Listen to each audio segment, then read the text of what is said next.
Olá, sejam bem-vindos para essa primeira semana da aula da disciplina de Gestão de Operações e Serviços 2. Os serviços, eles desempenham um papel importantíssimo dentro da economia brasileira e economia mundial. Para que você tenha uma ideia, dentro do PIB, que é a somatória de tudo que se produz no país, nós temos o agronegócios com 22%, de acordo com dados do portal Brasil de 2012, a indústria ocupando ou gerando 8% de todo o PIB e a área de serviços, que atualmente gera ou corresponde a 70% ou mais das riquezas produzidas no país. Serviços, como Kotler bem definiu, são qualquer ato ou desempenho que uma parte ofereça à outra, e que seja essencialmente intangível e não resulte na propriedade de nada. Tá? Por essa razão, nós começamos aí a perceber os diferenciais, já na definição do Kotler, entre a área de serviços e a área de produtos. Serviços, eles são intangíveis, ou seja, nós não podemos pegá-lo diferentemente de um produto que você vai e escolhe, você vê o produto. Os serviços, eles não são estocáveis, diferentemente dos produtos. E por fim, a terceira diferença é que eles necessitam obrigatoriamente da presença das pessoas. Por que a área de serviços tem crescido substancialmente dentro da economia? Por diversos fatores. Alguns dos mais relevantes é o desejo de uma melhor qualidade de vida. Outro, a urbanização, que está tornando alguns serviços necessários, como por exemplo a área de transportes, que hoje é quase inimaginável viver sem utilizar os meios de transporte para se locomover dentro das cidades. E o terceiro, ou um outro serviço aí que se tornou essencial, é a questão da segurança. Mudanças demográficas que vêm aumentando a quantidade de crianças e mudando a expectativa de vida, trazendo e aumentando significativamente essa população. Mudanças socioeconômicas, como por exemplo a participação da mulher no mercado de trabalho. O aumento da sofisticação dos consumidores e, por fim, as mudanças tecnológicas. Tudo isso vem acarretando num aumento significativo da quantidade de serviços produzidos. Na indústria, especificamente, os serviços eles servem para três finalidades. Primeiro, ele pode ser um diferencial competitivo. Uma empresa ela pode oferecer algo a mais para os seus clientes, como, por exemplo, crédito, projeto dos seus produtos, distribuição e assistência técnica e assim sucessivamente. Outra forma de se trabalhar pode ser como um suporte à área de manufatura. Você não consegue ter uma indústria sem que você tenha uma área de recursos humanos, ou uma área de contabilidade, ou uma área de compras, uma área de vendas e assim sucessivamente. E por fim, existem alguns serviços que eles se tornam tão especiais e tão importantes para uma organização que eles acabam se transformando em centros geradores de lucro, como por exemplo o caso de consultorias ou de serviços na área de transporte e distribuição que uma empresa pode oferecer para os seus clientes ou parceiros. O nosso material de gestão de operações e serviços, ele traz uma diferença interessante quando a gente fala sobre produtos e quando falamos sobre serviços. Nós não podemos esquecer das suas diferenças. Para que você tenha uma ideia, na manufatura, quem traz o cliente até a empresa é o setor de marketing. E a partir daí, isso é chamado de front office, sendo que o back room seriam as operações que são executadas, que garantem a fidelidade ou a permanência do cliente como consumidor dos nossos produtos.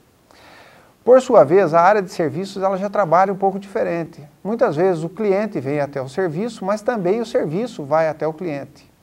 E a área, o front office, ele é realizado tanto pela área de marketing quanto pela área de operações.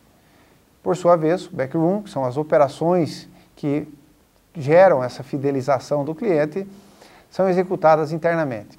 Bom, para tentar entender um pouquinho essa questão de front office e backroom dentro da área de serviços, nós podemos pegar o caso de um restaurante. Você pode fazer uma série de propagandas de marketing para atrair esse cliente. Quando ele chega até o nosso estabelecimento, os serviços, as operações de atendimento fazem a questão do front office. Não adianta eu ter um catálogo maravilhoso se eu não tenho um atendimento condizente com aquele material. Por sua vez, o backroom, por assim se dizer, são os cozinheiros, né, que vão pegar e vão preparar o alimento. São operações praticamente invisíveis ao cliente, mas que fazem todo o diferencial dentro da fidelização. Não podemos esquecer também, e aqui eu peço uma especial atenção de vocês, com a questão do marketing. O marketing traz o nosso cliente até nós, quando falamos em serviços, quando falamos em produtos. Não podemos esquecer que ele deve gerar no cliente uma expectativa. Expectativa essa que a área de operações vai tentar gerar, vai tentar suprir, gerando no cliente, então, uma percepção. No encontro da expectativa produzida pelo marketing, pelas operações iniciais e pelas operações realizadas no backroom, nós temos e podemos ter a condição de avaliação da satisfação do cliente. Então, a avaliação ela é medida exatamente nesse ponto, quando eu encontro a expectativa do cliente com a percepção do serviço prestado. Existem basicamente 3 tipos de operações de serviço. Tá? Muito se fala, mas basicamente nós classificamos em 3, que são os serviços profissionais. Serviços profissionais são aqueles serviços que o cliente ele busca no fornecedor uma característica ou uma formação que ele não tenha. Como, por exemplo, um dentista, um médico, um advogado, um engenheiro, e assim sucessivamente. Temos um segundo tipo de serviço, que são os serviços de massa. Né? São os serviços que são prestados para todas as pessoas da mesma forma e em grande quantidade. Um exemplo clássico, eu acabei de citar há pouco, o transporte coletivo, os transportes urbanos. E, por fim, nós temos um meio intermediário entre os serviços profissionais e entre os serviços de massa, que são as indústrias ou lojas de serviço. São empresas que são serviços de certa forma padronizados, mas que o atendimento é individualizado. Exemplo, hotéis, exemplo, restaurantes e o varejo em geral. Quando o cliente ele é atraído pelo marketing, ele está buscando várias coisas dentro da empresa. Algumas dessas coisas que nós podemos utilizar e que são maneiras de nós aproximarmos o cliente ou afastarmos e que vai interferir de maneira significativa dentro da avaliação, são os chamados pacotes de serviço. O pacote de serviço ele é representado pelas instalações de apoio. Por exemplo, o prédio, a situação, se você está dentro de um restaurante, as mesas, as cadeiras, isso tudo faz parte das instalações de apoio. A cozinha e assim sucessivamente. Temos os bens facilitadores, que são os produtos fornecidos quando da prestação do serviço. Se você vai a um cabeleireiro, o shampoo que é utilizado, os materiais que são utilizados dentro daquela prestação de serviço são bens facilitadores. Se você vai a um hotel, por exemplo, o shampoo, o sabonete, tudo isso são bens facilitadores que podem ser repassados aos clientes. Não podemos esquecer também, quando falamos de bens facilitadores, o nosso exemplo aqui é o mais clássico, as apostilas que servem de apoio, o diploma que vai ser fornecido, tudo isso são bens facilitadores. Temos os serviços explícitos, que são os serviços propriamente ditos.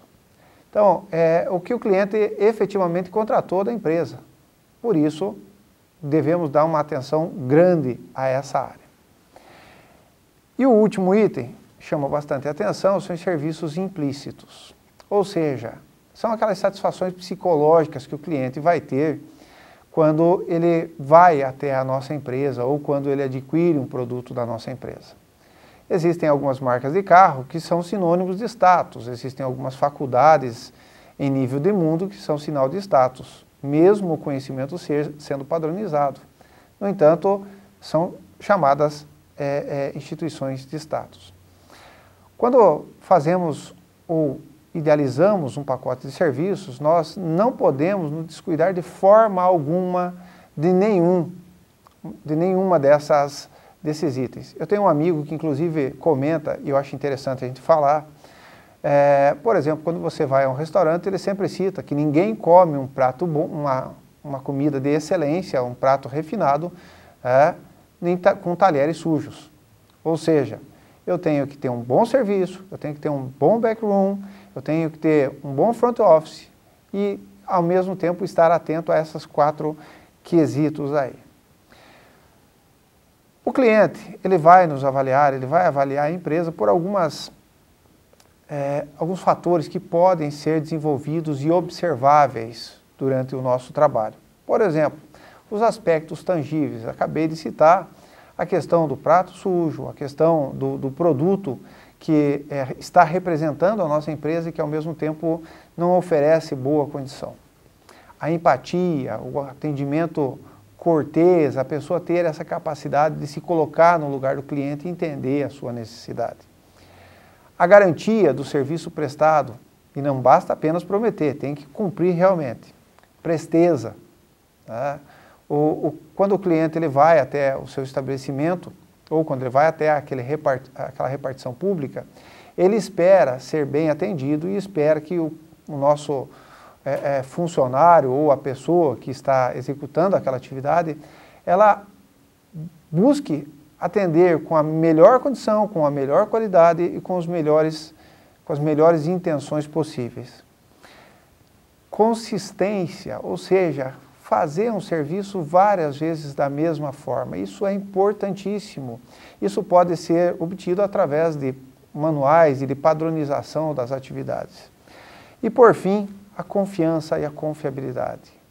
Você transmitir a confiança, você transmitir ao cliente esse sentido de que o que você promete, você cumpre.